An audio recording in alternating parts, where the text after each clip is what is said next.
tardes a toda nuestra audiencia con los trabajos que estamos realizando en principio a través de las redes internacionales, fundamentalmente sobre la plataforma YouTube y de TikTok, referido a política exterior en principio, todo el problema geopolítico y fundamentalmente todos los problemas de las guerras que hubo durante los sucesos de varios años tanto en Europa como en el Medio Oriente. Y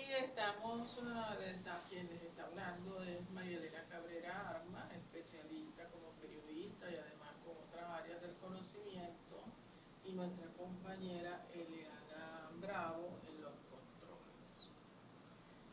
El tema que vamos a tratar hoy en la tarde es bien interesante porque es un hecho que tiene su toque de internacional, pero también tiene su toque nacional porque se refiere específicamente a Venezuela, debido a que el secretario Marco Rubio del gobierno de los Estados Unidos fue convocado para asistir y presentar informe ante la Comisión del Senado del Congreso de los Estados Unidos el 28 de enero de 2026 a los efectos de explicar todos los sucesos del 3 de enero de 2026 con la captura del presidente de Venezuela, Nicolás Maduro, junto con su esposa, y someterlo mediante un proceso militar en principio para esa orden de captura, para llevarlo hacia los Estados Unidos para presentarlo ante un tribunal o la Corte de los Estados Unidos, específicamente en el sur, para quien le había abierto un juicio por terrorismo, por traficante de estupefacientes como arma de guerra para la sociedad estadounidense y sobre todo por estar involucrado en el cartel de los soles con la comercialización de estupefacientes dirigidos tanto a los Estados Unidos como a Europa, y que traía como consecuencia que si bien era cierto que desaparecían o morían muchas personas y sobre todo jóvenes en diversos lugares del mundo por el consumo de la droga que salía de Venezuela, que se comercializaba desde Venezuela, porque la droga tiene últimamente un ingrediente que ha sido utilizada por los gobiernos para obtener los recursos, para mantenerse y utilizar el Estado como institución para fortalecer la comercialización de un producto que es tan dañino para la sociedad. Por supuesto, eso no solamente en el concepto desde la perspectiva del derecho y de la política en los Estados Unidos debe verificarse como un crimen, sino que yo también lo comparto porque es un acto sumamente dañino para la sociedad, y además también en Venezuela porque eso no permite que la institución de la democracia vaya en crecimiento y en perfeccionamiento desde la perspectiva sociológica, sino que la es utilizada esta institución junto con las instituciones del Estado para comercializar mercancía de manera ilegítima que le hace daño a la sociedad. Por supuesto, el Congreso de los Estados Unidos consideró que este acontecimiento que hubo en Venezuela, porque los Estados Unidos movilizó una de las flotas militares de la Fuerza Armada de los Estados Unidos más grande vista en América. Fundamentalmente movilizó el portaaviones Gerald Ford, así como también ocho buques de guerra, es decir, que y buscando también solidaridad y asistencia con los países aliados de la región, porque ya se estaba consciente de que el gobierno de Venezuela había que penetrarlo porque también estaba cometiendo actos de corrupción, a su vez actos de lesa humanidad contra la sociedad venezolana y contra todo aquel ciudadano que ejerciera una protesta o un reclamo por la forma como se estaba direccionando el gobierno y a su vez de la forma como estaban manejando los recursos de la nación, fundamentalmente siendo un país minero, los recursos petroleros, trayendo como consecuencia que la sociedad estaba sometida a una situación de pobreza. Es decir, el gobierno de Maduro, toda la estructura política que comenzó desde Chávez, fue una estructura política para generar ejércitos de pobreza en la sociedad venezolana. Esto motivó que el Congreso de la República, la Comisión de Política Exterior, convocara al secretario de Estado, Marcos Rubio,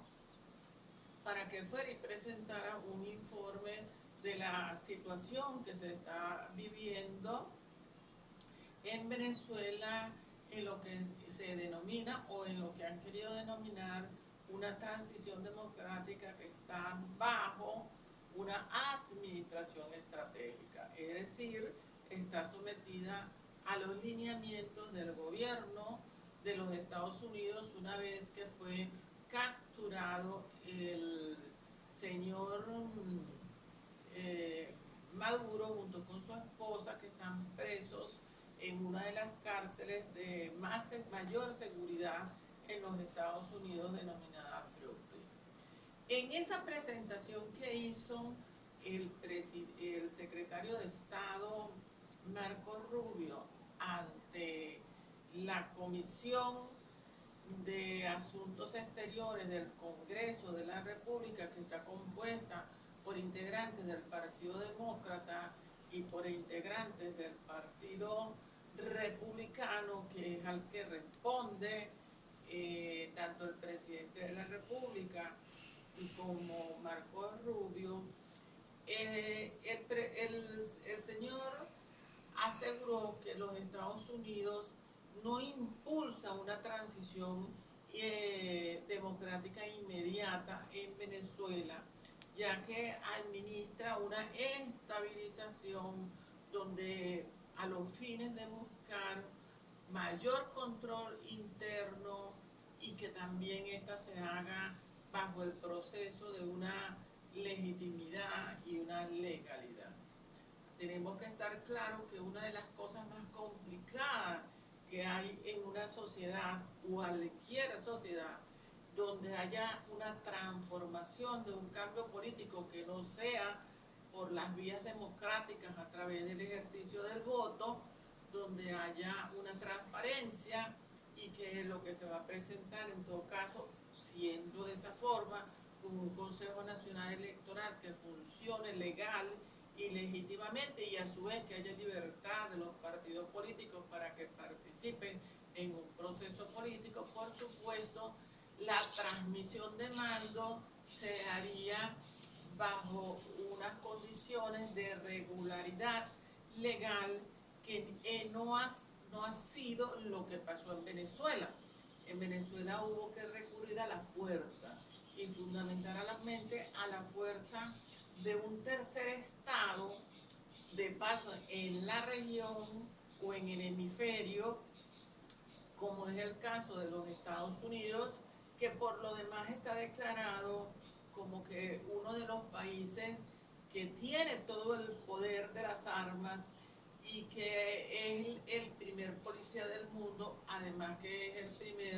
la primera nación del mundo, tanto en el orden económico, en el orden político, en el orden militar y en todas las áreas en las cuales se quiera desempeñar. Es decir, ejerce un control de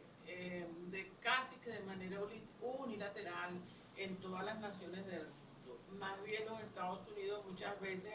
actúa con demasiada democracia porque generalmente, independientemente de los conflictos, él busca la fórmula para primero negociar con las naciones, buscar formas de alternabilidad negociada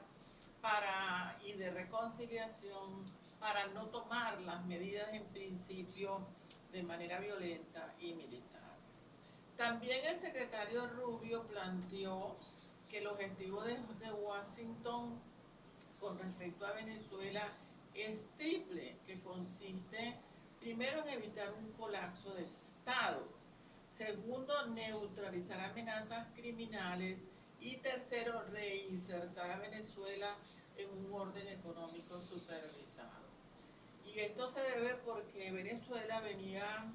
después de las sanciones a las cuales había sido sometida en principio desde el 2014, que siendo un país petrolero,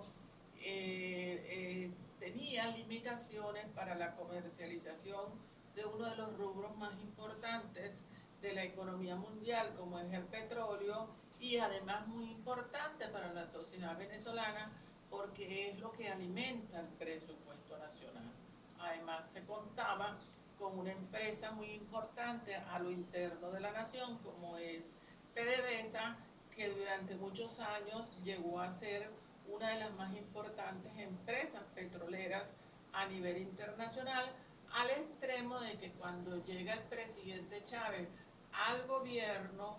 en el año de 1999, Venezuela estaba produciendo 3.600.000 barriles diarios y con una proyección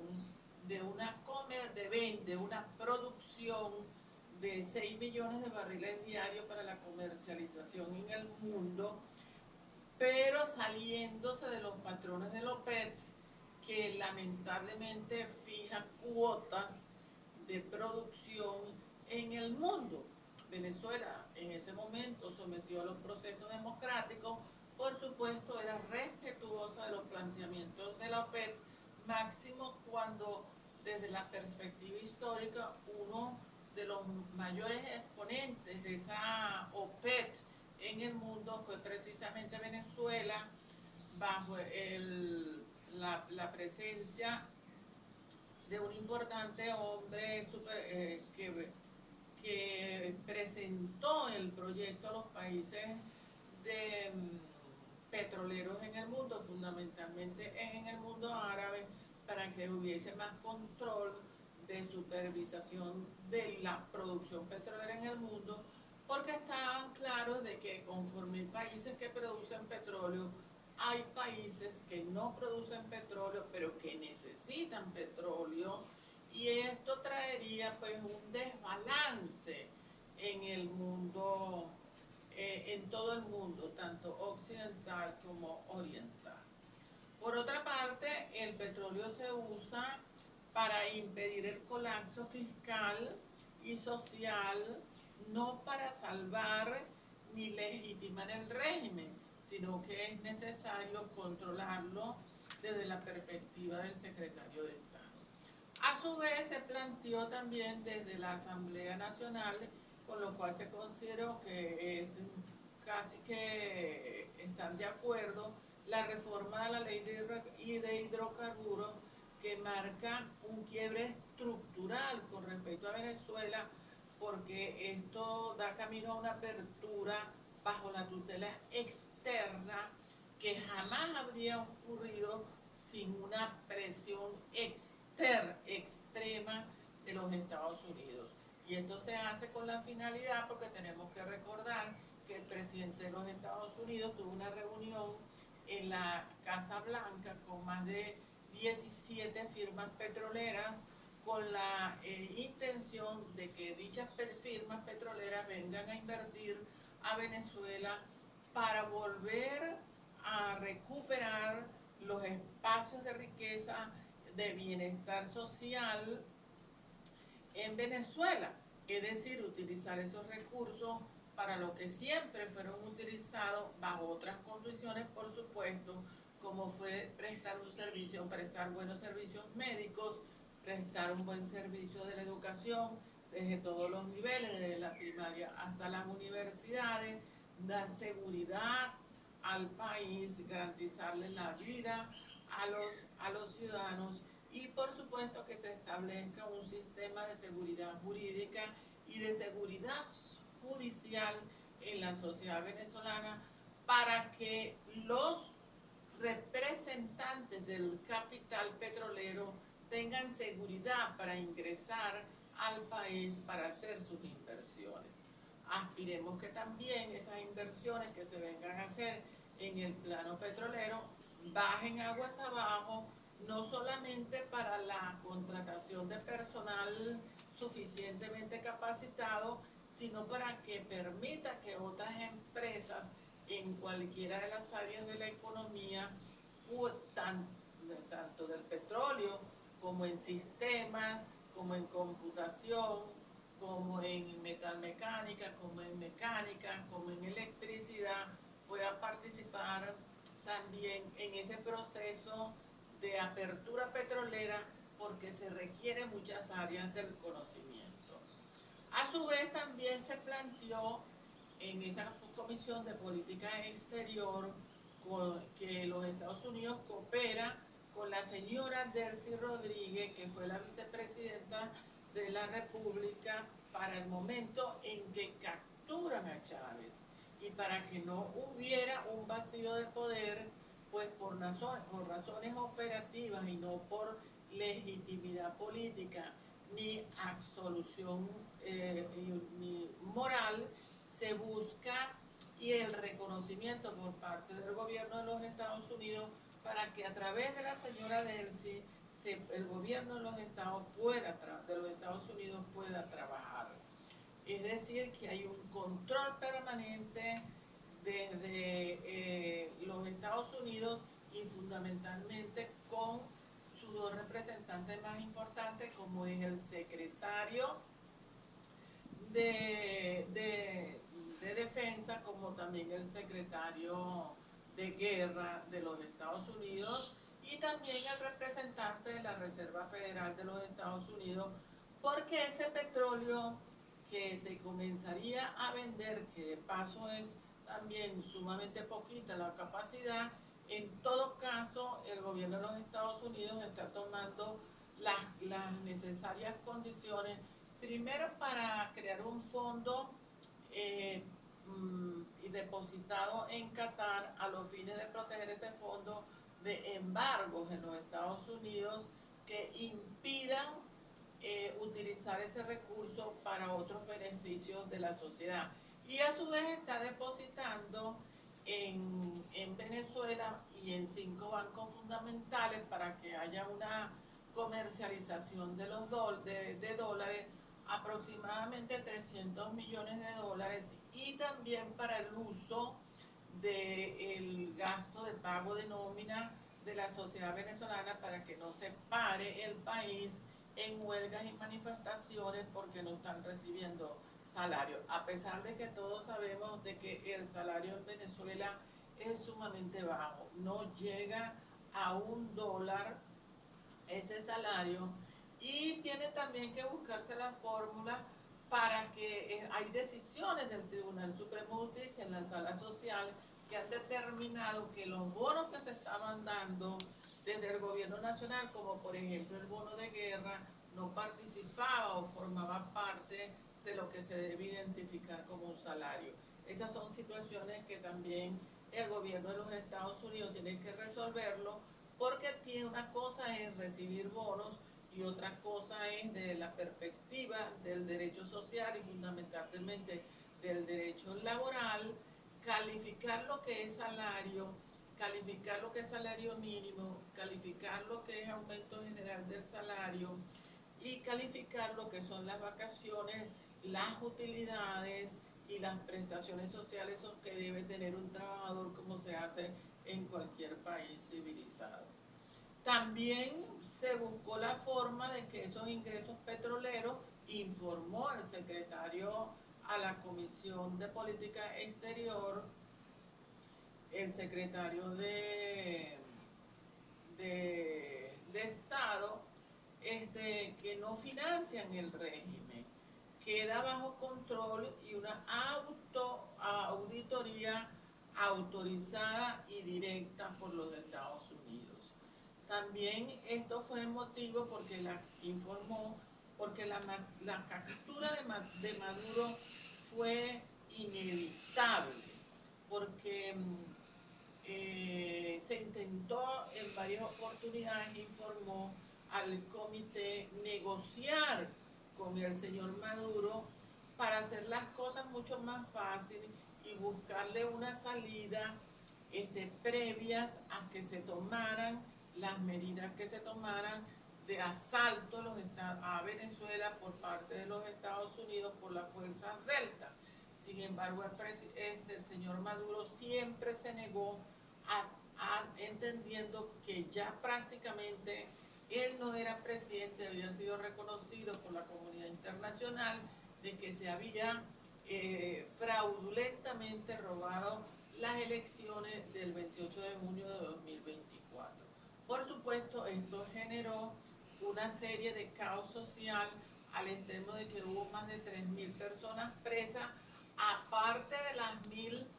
personas que estaban presas desde hacía años, simple y llanamente porque hacían oposiciones, protestas, reclamos de cualquier naturaleza, y hubo hechos donde murieron personas de manera violenta, que fue lo que originó que muchas organizaciones reclamaron ante la Fiscalía Penal Internacional de la Corte Penal Internacional de Justicia contra Maduro porque se consideró que estaba cometiendo delitos de lesa humanidad y genocidio. Tenemos que estar claros que la Comisión de la Corte nunca tomó decisión frente a la ausencia de toma de decisiones de naturaleza política por el conflicto social que se está viviendo en Venezuela. Por supuesto, los Estados Unidos le tenemos que agradecer ese hecho al presidente Donald Trump por haber asumido una posición drástica frente a estos hechos que estaban haciendo sufrir profundamente al pueblo de Venezuela, porque hubo momentos en que no había ni siquiera comida para comer. Y si por alguna razón hay comida, entonces no hay los recursos para comprarlas. Los hospitales están en situación sumamente caótica porque no tiene los insumos necesarios para atender los pacientes. Las universidades del país están en una situación de caos. Las carreteras en el país, las vías públicas están en una situación de caos. Y también hubo un problema sumamente grave que fue la limitación de los hidrocarburos, fundamentalmente del combustible, para movilizarse el país, tanto de gasolina como de diésel, y esto trajo que desmovilizó al país haciendo colas insostenibles para poder conseguir muchas veces apenas 20 litros de gasolina y hasta menos para poder movilizar el carro o movilizar un camión. También hizo mucho daño para la agricultura porque los tractores que tienen que movilizarse con diésel apenas le daban, si acaso, 200 litros de diésel,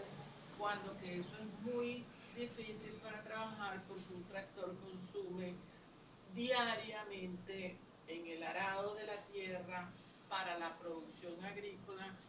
40 litros diarios. Estas fueron situaciones que se vivieron y mucho peores todavía en la sociedad venezolana bajo el gobierno de Maduro de 2013, que tenemos que recordar que ya de 2013 era un gobierno totalmente ilegítimo, incluso desde que el presidente, antes de su fallecimiento,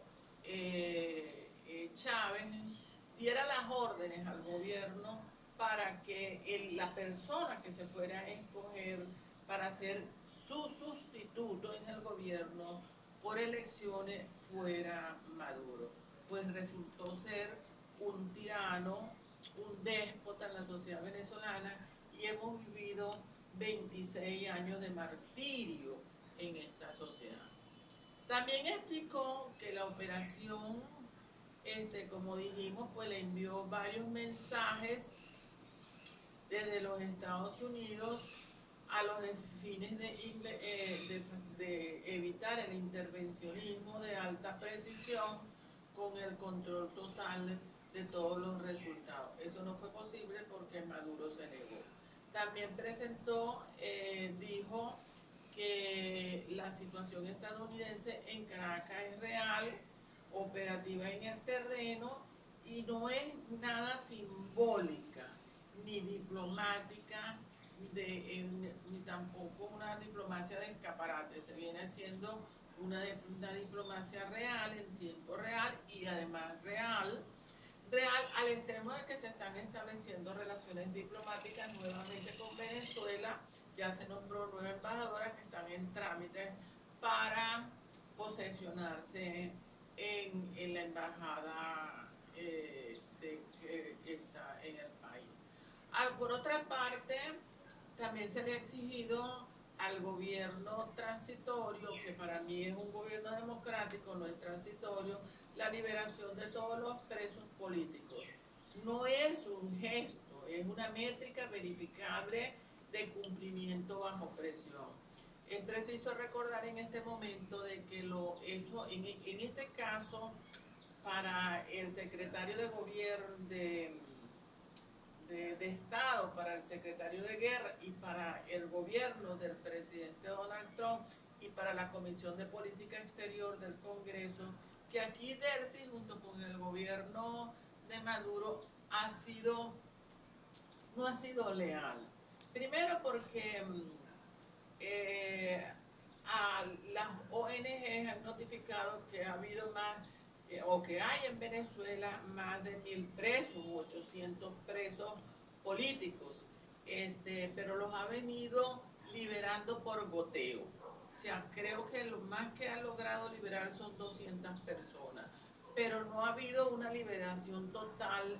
de los presos políticos en Venezuela. Por cierto, me contento porque la semana pasada pedimos la liberación del capitán Caguaripano y creo que ya le dieron la libertad, pero hay muchos presos militares y presos políticos que el gobierno sigue utilizando como rehenes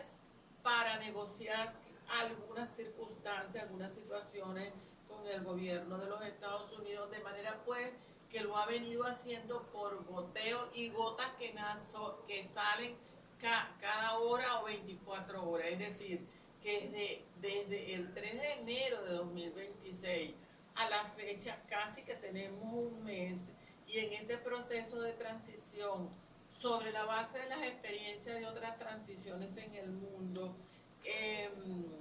este gobierno no está cumpliendo con ese proceso de la libertad de los presos políticos. Esto es necesario para que pueda hablarse de una transición que vaya camino al establecimiento de la democracia. Por otra parte, también notificó que la inversión extranjera solo llegará con licencias de seguridad, con reglas claras, con garantías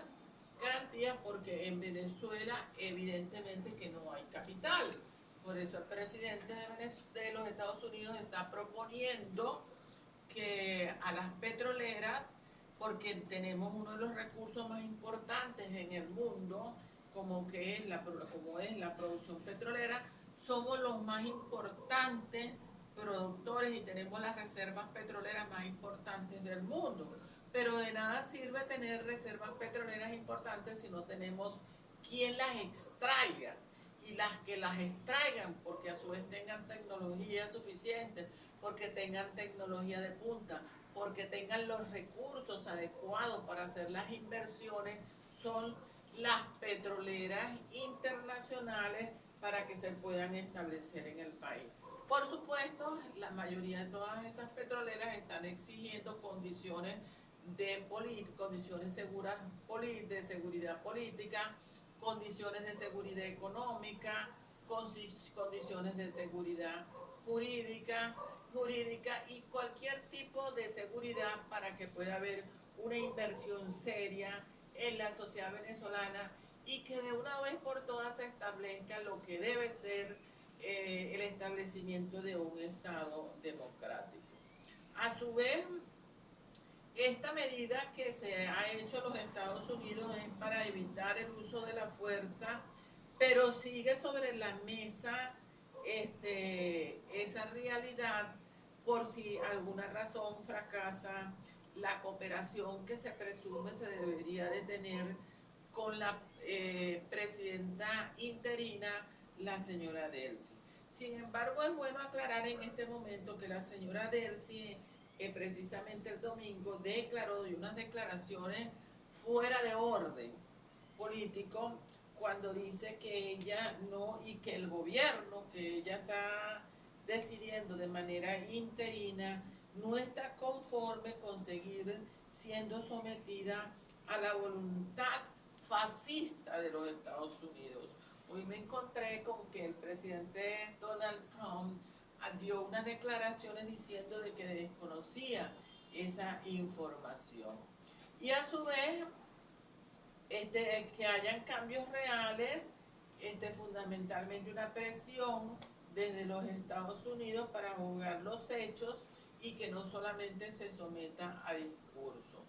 Y Venezuela vive,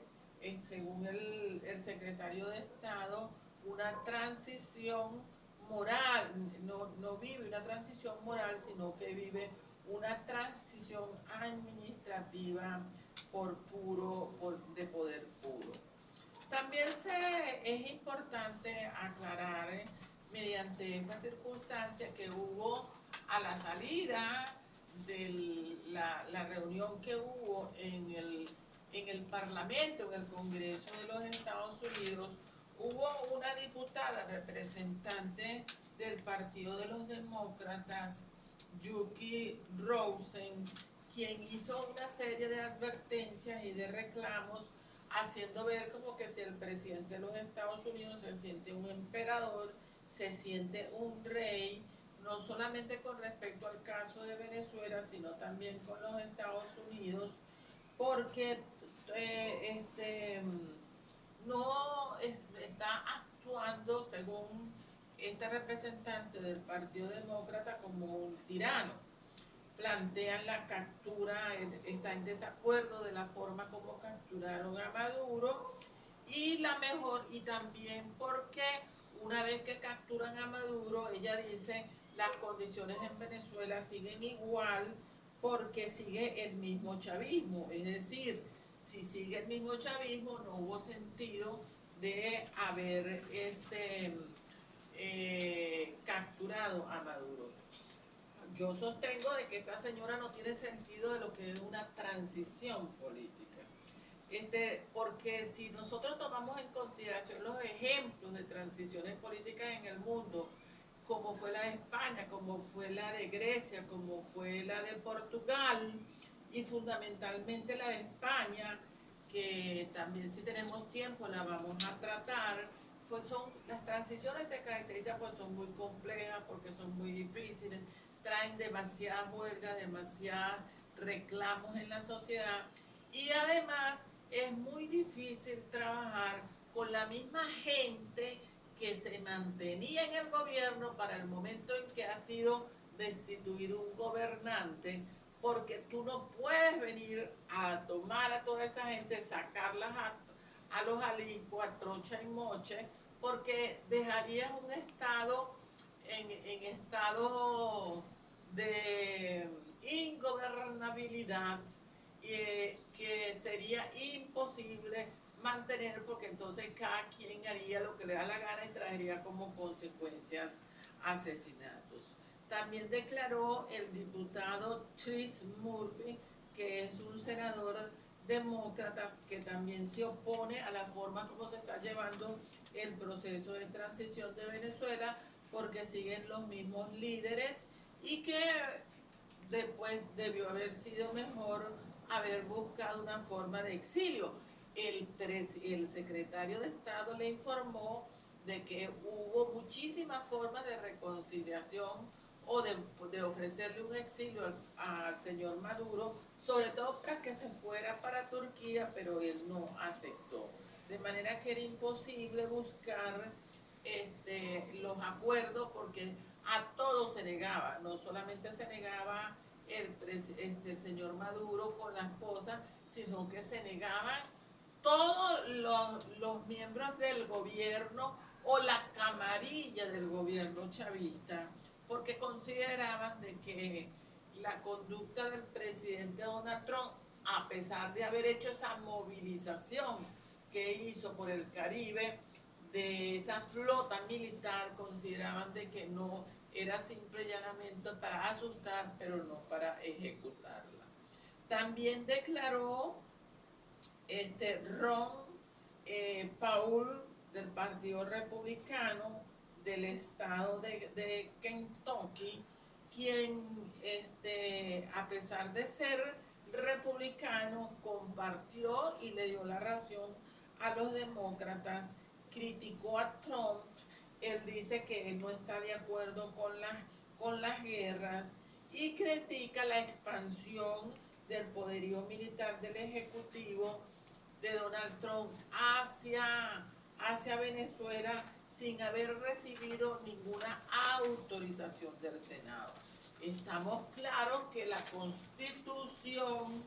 de la República de los Estados Unidos establece en el artículo 8 como las competencias en la 8ª sección del Congreso, sobre todo hacia el Ejecutivo, es la declaratoria de guerra. Pero hay que estar claro desde el punto de vista histórico que ha habido una serie de hechos en los Estados Unidos que han marcado resoluciones para el Ejecutivo para no recurrir al Congreso a estar haciendo solicitudes de autorización y de permisos de guerra, porque muchas veces los han sucedido hechos en los Estados Unidos que no dan tiempo de hacer una solicitud ante el Congreso de los Estados Unidos para una autorización de la guerra, como por ejemplo el caso del 11 de abril, donde el grupo Al-Qaeda invadió los Estados Unidos bajo el gobierno del presidente Bush, y había que tomar una decisión de inmediato, sin necesidad de recurrir al Congreso, para poder atacar a los países del Medio Oriente que habían apoyado al movimiento Al-Qaeda para que invadiera a los Estados Unidos. Tumbaron las Torres Gemelas, invadieron el Pentágono, hubo muchos muertos y hubo muchos daños, y eso originó una guerra en el Medio Oriente, porque Al-Qaeda era un movimiento político que estaba apoyado por el grupo de Irak, por el grupo de Libia y por otros gobiernos del mundo árabe que son calificados como terroristas. Este señor republicano de Kentucky, el señor Rand Paul, dice que cuestionó a Marco Rubio porque lo único que han visto es la llegada de soldados y más soldados estadounidenses y de aviones y de todo despliegue militar hacia las aguas del Caribe, e increpó a Rubio y le dice: usted declaró una guerra en Venezuela, Estados Unidos ha declarado la guerra a Venezuela. ¿Cómo le ha levantado cargos al presidente de Venezuela por violar leyes locales? Y sin duda que la operación antidroga, dice él, es muy difícil de probar, de manera pues que prácticamente este señor, a pesar de ser republicano, está en desacuerdo de las medidas utilizadas contra Maduro. Este señor pareciera ser que ha llegado a diputado, pero parece que no conoce la política, la geopolítica, o no conoce lo que es la doctrina Monroe, o no conoce realidades políticas que se viven en las naciones de América, fundamentalmente Venezuela. Venezuela y lo digo con toda propiedad, ha estado viviendo durante los últimos años en estado de esclavitud. Hemos sido sometidos a un estado de despotismo y tiranía. Nos han limitado hasta la comida. Por ejemplo, en el año 2017 aquí no había comida en este país para comer. Y usted tenía que buscarla por los caminos negros, por los caminos verdes, porque incluso la Guardia Nacional andaba persiguiendo a todos los que andaban vendiendo comida porque consideraban que era ilícito y metía preso a comerciantes de negociadores de venta de comida, los metía presos porque andaban vendiendo comida. De manera pues que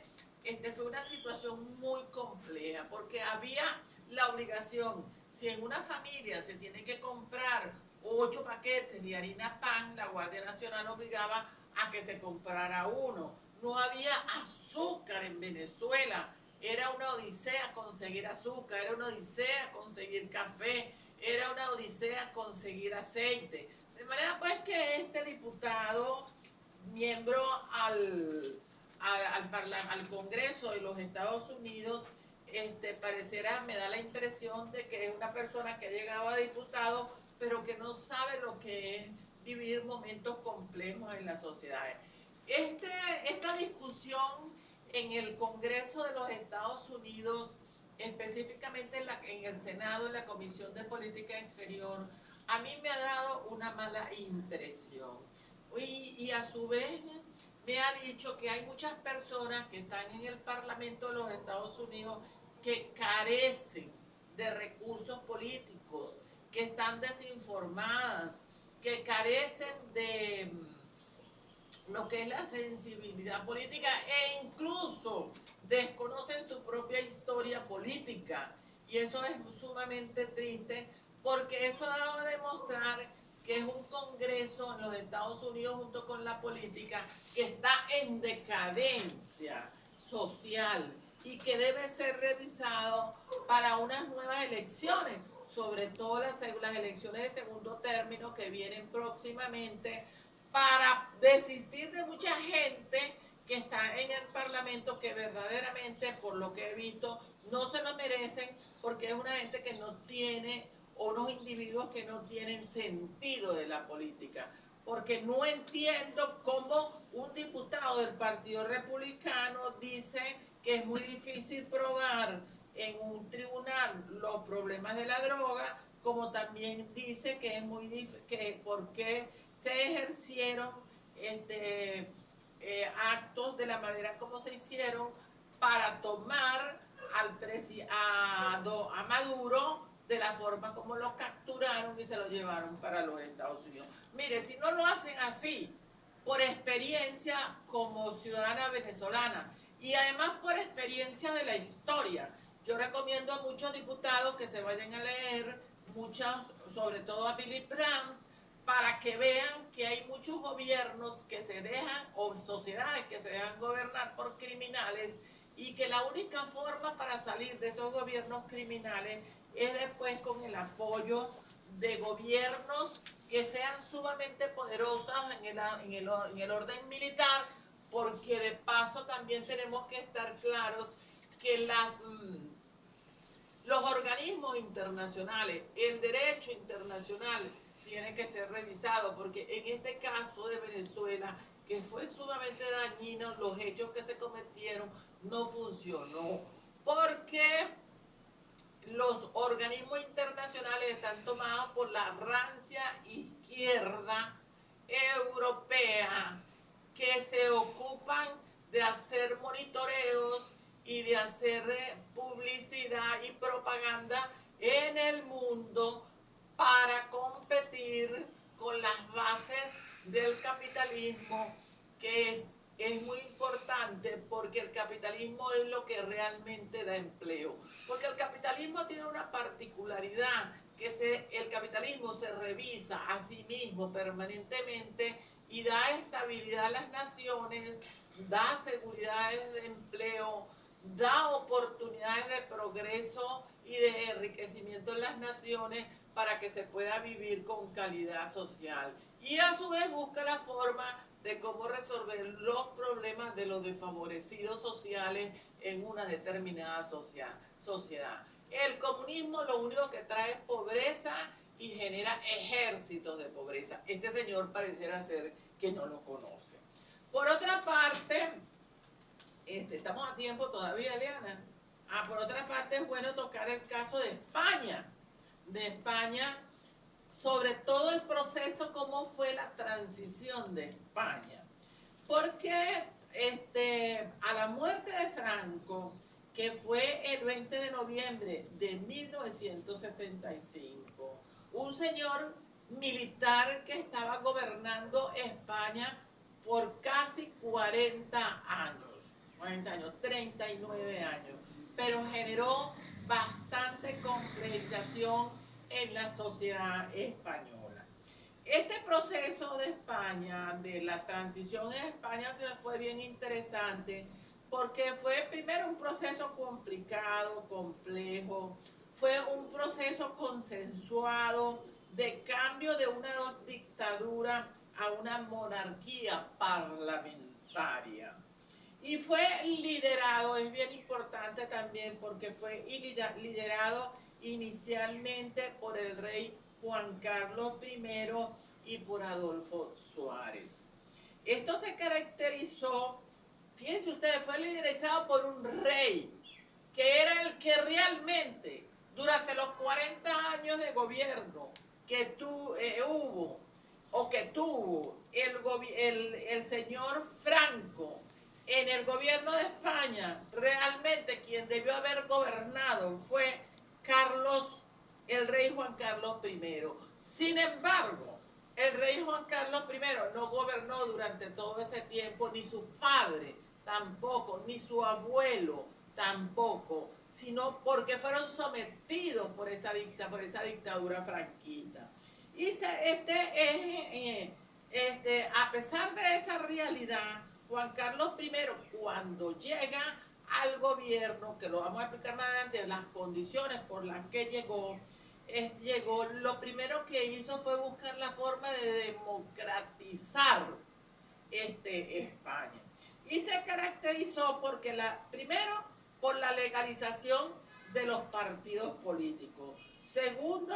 por una ley de reforma política en el año de 1976. Acuérdense que Franco murió el 20 de noviembre de 1975. Pero inmediatamente, en el año de 1976, lo primero que hace es reformarse o buscarse las vías para crear una reforma política en España. Hubo también unas elecciones libres en el año de 1977, es decir, 75, 76, 77, 2 años después del año de 1975 a la muerte de Franco. Y en 1978 se hace la primera constitución democrática, sorteando cuestiones políticas y militares y caracterizada por el reconocimiento de los derechos fundamentales e individuales de la persona como derechos humanos fundamentales y el establecimiento de un Estado de Derecho y entendiendo un principio fundamental en la democracia como que es el imperio de la ley. A su vez, que se dice que la transición condujo a una victoria a la larga aplastante en el año de 1982 del Partido Socialista Obrero Español mediante unas elecciones generales que se habían promovido en el año de 1977. Esto lo estoy explicando porque para que la sociedad venezolana entienda y donde nos están escuchando, incluso en los Estados Unidos, quiera Dios que nos oigan, y sobre todo en el Congreso, los Estados Unidos tengan la oportunidad que se oiga, y sobre todo el presidente, el secretario de Estado, que las transiciones son sumamente complejas, muy difíciles, no es de un día para otro, ni de un día para 3 meses, ni de un día para 6 meses, no, es una situación sumamente compleja, quizás una de las situaciones más complejas desde la perspectiva de la ciencia política. En el año 1982, como dijimos, llega a las elecciones por primera vez después de la reforma de las elecciones libres de 1977 mediante una nueva constitución de 1978 bajo el gobierno de Adolfo Suárez. No fue un gobierno, Adolfo Suárez trabajaba en el gobierno con Franco, pero fue el que asume prácticamente, es decir, un gobierno militar asume grandes hechos de naturaleza política para poder lograr esa transición. Ese poder se estableció una monarquía parlamentaria con una constitución democrática. Esa monarquía parlamentaria tiene la característica de que el rey tiene poderes de Estado, más hay poderes que otros poderes, como por ejemplo jefe de gobierno, que lo ejerce jefe de gobierno o jefe de militarmente, como jefe de las fuerzas militares, es el primer ministro. Como punto de partida entre esa transición de 1975 hasta 1978, la institucionalidad del régimen franquista seguían vigentes y se obligó a realizar un cambio después mediante la propia legalidad franquista para tratar de evitar un bloqueo militar, porque venían de un gobierno de 40 años militarizado y la única forma pues era gobernar civiles con un gobierno que estaba acostumbrado a un gobierno dictatorial y un gobierno dictatorial militarizado. Pero había que gobernar dentro de una legalidad del mal para dentro de esa legalidad del mal establecer la legalidad del bien. Pero eso no se logra ni en 2 días ni en 3 días. Eso es un proceso que puede durar hasta 2 años. Es lamentable que en los Estados Unidos no conozcan de esa situación. Sin embargo, había leído yo recientemente que el presidente de los Estados Unidos había dicho que si por alguna razón Delcy se salía del patrón de obediencia ante el gobierno de los Estados Unidos, el presidente de los Estados Unidos tenía la posibilidad de crear una comisión técnica que gobernara en Venezuela con gente especializada para no dejar un vacío de poder y tomando en consideración de que Venezuela es un país petrolero, cosa que no pasaba con España. Con España. Estas son situaciones que hay que tomarlas muy en consideración porque para el común denominador de la sociedad venezolana no conoce de que el presupuesto nacional está compuesto por los recursos extraordinarios y por los recursos ordinarios. Y los recursos extraordinarios son precisamente los bienes económicos que se mantienen o que ingresan a la nación con ocasión de la comercialización de los hidrocarburos. Y esa comercialización tiene que pasar directamente para llevar un control hacia el Banco Central de Venezuela para saber qué es lo que ha entrado y llevarlo desde el punto de vista contable. Realmente eso no se hizo, o por lo menos no se hacía con la misma rigurosidad que la democracia durante el gobierno de Chávez, ni tampoco durante el gobierno de Maduro, sino que tomó a PDVSA como su caja chica y a su vez eliminó la independencia y la autonomía del Banco Central de Venezuela porque cada vez que consideraba oportuno pedía dinero sin ningún tipo de control Y eso fue lo que originó que viniéramos a este estado de decadencia económica en la sociedad venezolana y que se impusiera en un momento dado una revalorización del dólar y una disminución de la moneda nacional como es el bolívar, porque el Producto Interno Bruto Nacional estaba en total decrecimiento. Una vez designado, continuando el caso de España, como fue la transición, una vez designado el rey Juan Carlos I, que fue designado por el propio Franco en el año de 1969 como su sucesor legítimo, una vez que pasara cualquier circunstancia, bien por muerte o porque saliera el presidente Franco bajo cualquier circunstancia. Y este hecho sorprende mucho al rey Juan Carlos, porque después a la muerte de Franco, casi 40 años de gobierno, 37 años específicamente, el rey Juan Carlos I lo primero que impulsa es la democratización del gobierno de España, nombrando a Adolfo Suárez para dirigir el cambio que se requería de naturaleza política en España, y ese cambio estaba en una transformación del orden legislativo, de la reforma, una reforma política, es decir, darle oportunidad a todos los partidos políticos para que participaran en un proceso de elecciones libres, a su vez que se hicieron en el año de 1977, es decir,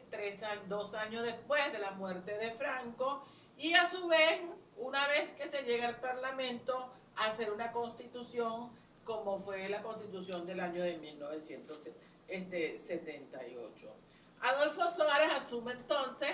por solicitud del rey Juan Carlos I, el gobierno en el año 1976, y lo primero que promovió fue la ley de reforma para la reforma política. Es decir, había que modificar un Estado de 40 años viviendo bajo los auspicios de una dictadura total y absolutamente militar para transformarlo en un Estado democrático. Es decir, una sociedad que culturalmente estaba sometida, tanto lo civil como lo militar, a una dictadura que cuesta mucho transformar ese modelo cultural, porque así como los militares les gusta, cada vez que alguien está en contra de una medida política dictatorial, meterlos presos, pues también hay civiles que les encanta que metan presos a determinadas personas, sean militares o civiles, porque están en desacuerdo con un proceso político que a ellos les gusta, como es una dictadura. Porque así como a los militares les gusta mantener dictadura, también hay civiles que les encanta convivir con gobiernos dictatoriales, militares y hacerle daño a otros civiles por ejercer la libertad de expresión, la libertad de opinión, la libertad de movimiento y la libertad de tránsito. Esta reforma, es bueno aclarar que esa reforma del año 1976 de la reforma política que se hizo fue mediante un referéndum aprobatorio, y se suprimió la dictadura y abrió las puertas hacia la democracia. Es decir, que actuaron de manera democrática, porque uno de los actos más democráticos y sobre todo democracia participativa es la estructura de un referéndum nacional. Ese referéndum, y sobre todo para una reforma política. Ese proceso, hay que estar claro que tampoco fue pacífico ni inmediato. hubo muchísima presión popular, hubo muchísimas huelgas de naturaleza laborales, hubo una actividad terrorista también bastante intensa, expresada por la ETA, que buscaban libertades de provincias de España, aprovechándose las circunstancias, y la ETA fue un movimiento político que ejercía muchísima violencia en España, haciendo explosiones de carros, explosiones de edificios, mataba gente, y fue muy compleja la estabilización en ese orden. Hubo resistencia de búnker franquistas, y el consenso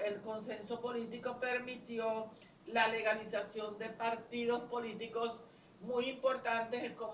incluidos como por ejemplo el Partido Comunista Español en el año de 1977. Todos estos hechos son sumamente importantes determinarlos, como por ejemplo la reforma política de 1976, elecciones generales del 5 de junio de 1977 y una constitución española el 6 de diciembre de 1978. Acuérdense que se consagró mediante una monarquía parlamentaria con derechos fundamentales y una organización autónoma. De manera pues que el Parlamento venezolano, sobre la base de este ejemplo, lo único que he visto que está siendo totalmente distinto es la ley de hidrocarburos. Y una ley de hidrocarburos que está muy influida en ese espacio por el gobierno de los Estados Unidos, porque si no las petroleras muy importantes que tienen los grandes recursos económicos, porque no es como dice el presidente de los Estados Unidos, que se necesitan más de 100.000 millones de dólares para poder invertir, según yo he leído por otros expertos en petróleo, y sobre todo los 20.000 petroleros que fueron expulsados de la industria petrolera en el año de 2003 en Venezuela por el presidente Chávez, que se fueron a vivir a Houston y a otros países petroleros y que conocen muy bien del ámbito petrolero, consideran de que para Venezuela se requieren más de 250.000 millones de dólares para poder modernizar la industria petrolera venezolana, porque está en un absoluto estado de obsolescencia. Pero retomando el tema, la transición fue destacada por un carácter negociado. Hubo una continuidad de ciertos aparatos del régimen y hubo violencia, pero más violencia hubo en el proceso de transición de Grecia y Portugal. Franco, como dijimos, llega al poder en el año de 1939 mediante una guerra civil entre el año 1936 y 1939, y gobernó como dictador hasta 1975, es decir, 36 años de dictadura. De manera pues que eso es algo que tenemos que tomar consideración todos los hispanohablantes, porque es un modelo que está muy relacionado con el proceso de Hispanoamérica. Esa historia desde el año 1969, en la cual Franco designó al rey Juan Carlos I, nieto del último rey de España, Alfonso XIII, como su sucesor oficial, antes de la muerte, y permaneció como rey en España, pero bajo un segundo plano, a pesar de que era el rey. No trató de pasar por encima de Franco, sino que fue silenciosamente buscando los medios y los mecanismos para la democratización de España. Sin embargo, una vez que llega al poder, el rey de España facilita el desarrollo de una monarquía constitucional, tal como lo planteaba su padre, don Juan de Borbón, que habría defendido la democratización de España en el año 1946 y el rey tomó esa posición de la corona o ante las Cortes de España franquistas, que también ese sistema fue totalmente modificado una vez reformada la Constitución del año 1978. Pero a pesar de todo eso, que se llega al poder, llega el PSOE al gobierno, un hecho importante años después, que fue la toma por los militares del Palacio de la Moncloa. Es decir, a pesar de todo, en el año 1978 no hubo totalmente tanta estabilidad como realmente se esperaba. Pero aún así fue superado ese proceso de transición. De manera pues que sería bueno y recomendable que tanto en los Estados Unidos entendieran que una transición lleva tiempo, pero también en Venezuela la gente que está en el gobierno entienda de que ya Maduro no llega más al gobierno y que el chavismo tampoco va a seguir gobernando en un determinado tiempo, porque ellos perdieron su base de apoyo, que es el pueblo de Venezuela, y esa base de apoyo la perdieron porque ellos fueron sustentando el apoyo de la sociedad venezolana sobre la base de migajas sociales, mientras ellos se robaban los grandes recursos que Venezuela tenía a través de la negociación petrolera. Mire, cuando Chávez llegó al gobierno, como dije anteriormente, Venezuela estaba produciendo 3.600.000 barriles de petróleo y con una capacidad, repito, de proyección de 6 millones. Sin embargo, en el año 2019, ya muerto Chávez, Venezuela solamente estaba produciendo 1 millón de barriles de petróleo. Y en la medida que fue pasando esa situación petrolera venezolana, fue bajando la producción hasta llegar a 600 barriles de petróleo diario. Y eso se debe a que lo que destruyó la industria venezolana petrolera fue la falta de arreglos institucionales fuertes. Hubo un exceso de corrupción. Hubo unas expropiaciones inadecuadas petroleras, como los explicamos la semana pasada, con respecto a un exceso del aumento de las regalías y un exceso del aumento del tributo de conformidad con la ley de impuestos sobre la renta, de que muchas empresas decidieron retirarse de Venezuela y no seguir haciendo inversiones porque no estaban dadas las condiciones, no solamente desde el punto de vista y de la perspectiva tributaria, sino tampoco desde la perspectiva de la garantía en la sociedad venezolana, porque no había garantías de la propiedad privada y garantía de la rentabilidad de la propiedad privada, que es muy importante, porque una cosa es la propiedad privada y otra cosa son las utilidades y la rentabilidad. Pues no había esa garantía desde el punto de vista de los hechos, porque desde la perspectiva constitucional todo eso estaba establecido, pero como había una permanente violación del derecho, no daba garantía. Por otra parte, el despido de miles de trabajadores en el año 2003, que fueron, y la industria petrolera de Venezuela, pues fue víctima de malas políticas por 2 décadas, que son las consecuencias que tenemos hoy en día después de 26 años de gobierno. De manera pues que esto no fue un producto, esta situación petrolera venezolana no fue producto como lo ha querido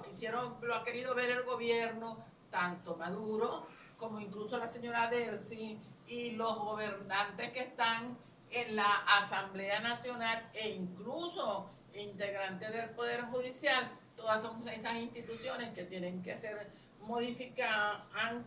querido ver como que la crisis en la sociedad venezolana es producto de las sanciones petroleras desde 2019 a PDVSA. Es decir, que en ese momento producía solamente 1.300.000 barriles de petróleo diario. Y actualmente, y después llegó 1.000.000 y actualmente 500.000 o 600.000 barriles de petróleo. Miren, eso fue la mala gestión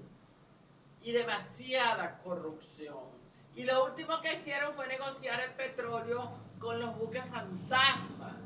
fantasma facilitado por el gobierno del Kremlin. Y ese buque, ese petróleo, ¿para dónde iba? Para Cuba y para China. Es bueno aclarar que por lo menos en el caso de China, petróleo que va para China, quisiera hacer notar que, porque cada rato nos los tienen endosados a los venezolanos, de que hay una deuda con un fondo de un dinero que facilitó China como préstamo a Venezuela y que se le ha venido cancelando sobre la base del petróleo y sobre todo de un petróleo que está saliendo de manera ilegal o estaba saliendo por los buques fantasmas hacia China. Yo quiero hacerles ver para un futuro, cuando se vaya a discutir el tema en una asamblea o en un parlamento serio, que de paso tenemos que buscar la manera de establecer un parlamento más adelante desde la perspectiva constitucional, donde vayan dos cámaras, una cámara baja y una cámara alta, la cámara de los parlamentarios, de los diputados y la cámara del Senado. Pero a lo que quiero llegar es que hay una cláusula muy importante desde la perspectiva del derecho de las obligaciones que es aplicable a todo ese tipo de contratos, de contratos leoninos que se hicieron en Venezuela y sobre todo con el gobierno chino, que es la cláusula non contractis adipletis, la non adipletis contractus se llama en latín.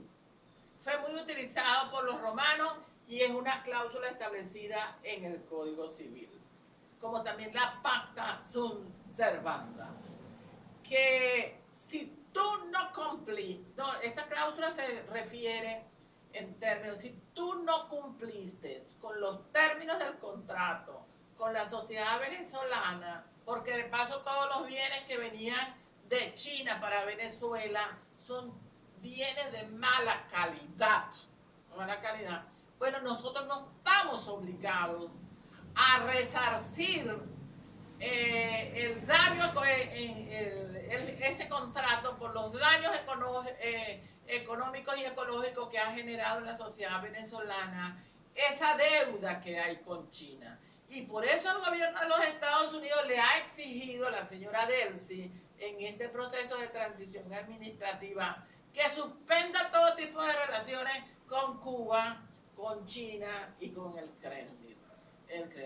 Por otra parte, hay una norma contenida en el Código Civil, y se lo digo, hago ver a todos los abogados de Venezuela, que es muy importante esta norma, porque, y a su vez tener claro, y me gustaría que los Estados Unidos tomaran en consideración esta realidad, porque creo que el Parlamento, la Asamblea Nacional, tiene pretensiones de modificar el Código Civil de Venezuela, que le den un parado a esa reforma del Código Civil, porque esa es una de las instituciones más serias que tiene la sociedad venezolana. Y consiste en que hay muchos chinos y muchos árabes y musulmanes que han venido a Venezuela y se han aprovechado las circunstancias del venezolano que no tiene recursos económicos porque no tiene salario, porque las empresas tuvieron que cerrar. muchas empresas quebraron, no hay materia prima para trabajar, no hay oportunidades de reactivación de la economía y como consecuencia de eso, ejercer una actividad económica que te genere riqueza y bienestar económico para trabajar. Entonces los chinos, ¿qué están haciendo aquí en Venezuela? Están haciendo una práctica sumamente desleal. Están comprando los bienes de los venezolanos que están en situación de pobreza, bienes que obtuvieron en tiempos buenos en Venezuela, fundamentalmente en la democracia, cuando hubo la política del doctor Previs, que fue una política de crecimiento hacia adentro y los venezolanos pudieron obtener riqueza y bienestar y sobre todo esa riqueza estaba soportada en bienes y además en empresas con capital instalado. ¿Qué sucede hoy en día con los chinos en Venezuela? Que están comprando esas propiedades a precio de gallina flaca, es decir, le están sacando todas las plumas a muchos venezolanos que por la situación económica que están atravesando están vendiendo las propiedades a un precio que no es el real,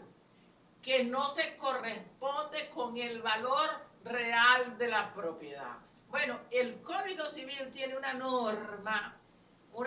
que eso puede ser demandable en un futuro ante los tribunales de justicia cuando se modifique este proceso de justicia. Este tribunal de justicia se tiene que modificar todos esos jueces, salir de todos esos jueces. Primero, porque son chavistas. Y segundo, porque están muy incapacitados profesionalmente y desde la perspectiva del derecho. Como tú compraste una propiedad que no se corresponde con el valor real de la propiedad, y eso ha generado incluso la muerte de la persona que ha tenido que vender la propiedad a locha. Una propiedad, por ejemplo, que costaba $1 millón, de golpe está costando $60,000 o $70,000, que no da para nada. Mire, $60,000 no da ni para comprar un carro hoy en día, tal como está viviéndose la situación económica del país. Y tal como está la situación hospitalaria en el país, y tal como está la situación educativa en el país, eso no alcanza para nada. Los chinos, y hay muchos musulmanes y árabes que son complacientes, cooperantes del gobierno, y se aprovechan de esa realidad y compran esas propiedades, dejando a los venezolanos en una situación de pauperismo social. Bueno, eso es una situación que se puede resolver en un futuro, pero tiene que haber un tribunal de justicia que tenga conocimiento del derecho,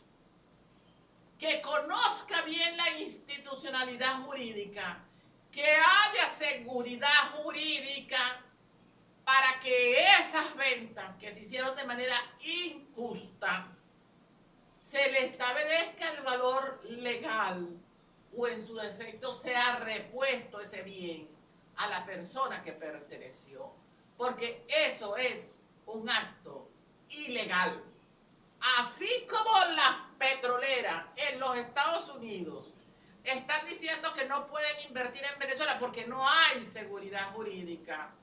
porque no hay seguridad judicial. No hay seguridad judicial para garantizar la resolución de los contratos de manera jurídica, al extremo de que se está planteando entonces que esos conflictos sean resueltos a nivel internacional mediante